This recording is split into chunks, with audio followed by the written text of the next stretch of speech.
Hello everyone, welcome to Achievers IAS classes. Let's begin our discussion on the current events of 18th June 2018. The first issue in news is regarding the new national auto policy, which may seek emission-linked taxation on automobiles, aiming towards a green mobility roadmap. The new policy aims at strengthening the FAME India scheme for the faster adoption of eco-friendly automobile technologies, and it envisages setting up of a single nodal regulatory body for the automobile industry. The draft policy released earlier had recommended rationalization of the GST structure for automobiles, which is currently based on length, engine displacement, engine type, and ground clearance. It had called for replacing the current classification criteria with the composite criterion based on vehicle length and CO2 emissions. The draft policy had recommended that vehicle length based classification will target reduction in vehicular congestion and CO2 emissions, thereby aligning with the overall vision of the government of green mobility and reduction in greenhouse gas emissions. We'll further look into this issue based on the final policy. Till then, let's move on to the next issue, which is regarding the Insolvency and Bankruptcy Amendment Ordinance 2018. The amendment to the code was brought about to balance the interest of various stakeholders, especially the interest of home buyers.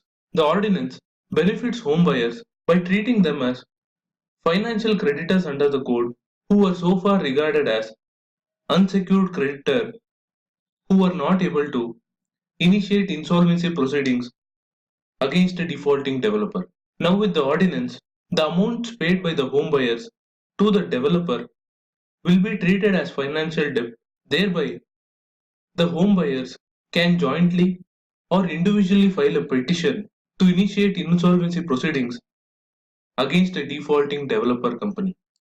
The next issue in news is an editorial regarding the Composite Water Management Index developed by the Niti Aayog. According to the index, 70% of the water resources are identified as polluted based on the data supplied by the states. The system of rating for states is based on their performance in augmenting water resources, investing in infrastructure, providing rural and urban drinking water, and finally, encouraging efficient agricultural use.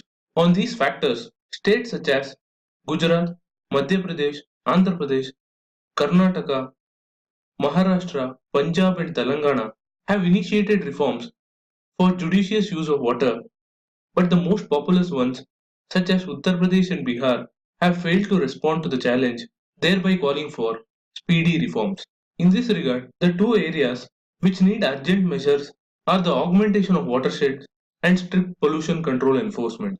In this context, the Committee on Restructuring the Central Water Commission and the Central Groundwater Board, chaired by Mr. Mihir Shah, has called for a user-centric approach towards water management, especially in agriculture.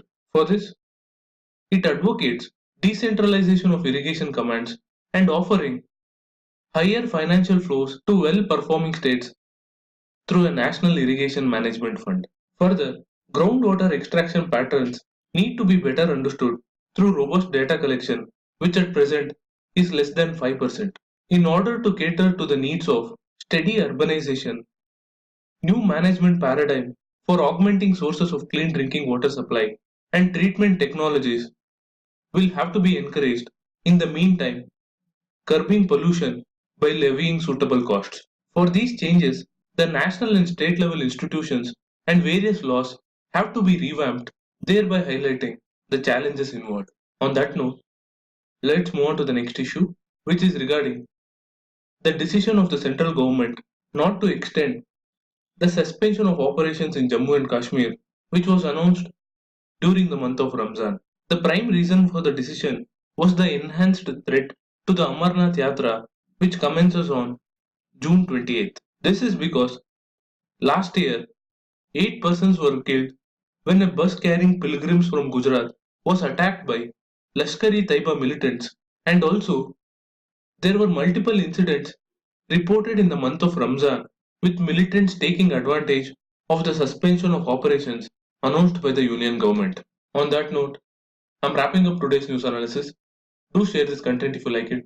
Thank you for watching. Have a nice day.